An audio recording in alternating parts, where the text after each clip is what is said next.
Okay, so what we're doing here is we're gonna think about how to recapture natural flow of movement. So say you had an injury or surgery or both.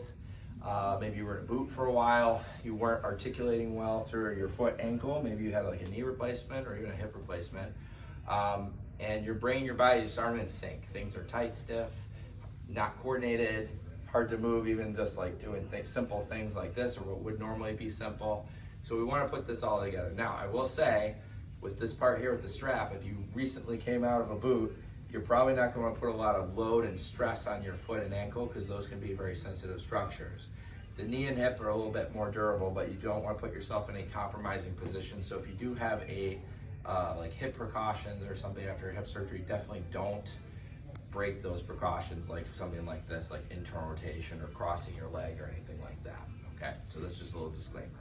So if you can do those things, something like this. So a lot of people, if your goal is to say like, bring your foot up to tie your shoe or get your sock on and off, you want to think about how this really involves the whole body, and especially that whole side of your body or the whole lower quarter on that side.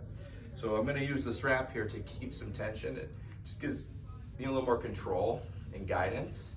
And again, if you have any reason that this might be too stressful, then just don't do it yet, or we'll do it in a different position where you have a little more control. But anyway, so kind of coming up here like this. So again, you want to think about grounding yourself, this leg, whatever you can in the chair. You're going to lift not from your hip here. You want to actually lift from your core and try to imagine turning that wheel, staying tall, but kind of rolling that wheel and getting the core involved. So it's core, hip flexors, and then we get into some of the other muscles here, dorsiflexors of the ankle and whatnot. So I want to be able to maybe get in there and kind of see my foot first, and kind of, if I can reach it, I want to kind of be able to feel my foot. So I want to be able to use my hands and kind of feel that, but that's kind of, in this position, it's a little tough. So we'll start with this and kind of working here. You can do a little bit here, but again, if you have hip precautions, this is a no-no. Don't do that, but you can come out here. But this just gives you a little more control and freedom so that you can connect better and more feedback to your brain. I'm gonna lie up here real quick for these ones. So say you're lying on your back. This one's a little easier because you don't have gravity working against you in the same way, and you have a little more freedom to move your hips. So I'm gonna roll, I'm lifting with my abdominals, with my core. I'm trying to turn the wheel, use them like an abdominal kind of crunch here, bringing the pelvis towards my chest. And I can come in here, again, be mindful if you're with the hip precautions, don't want to do too much internal rotation.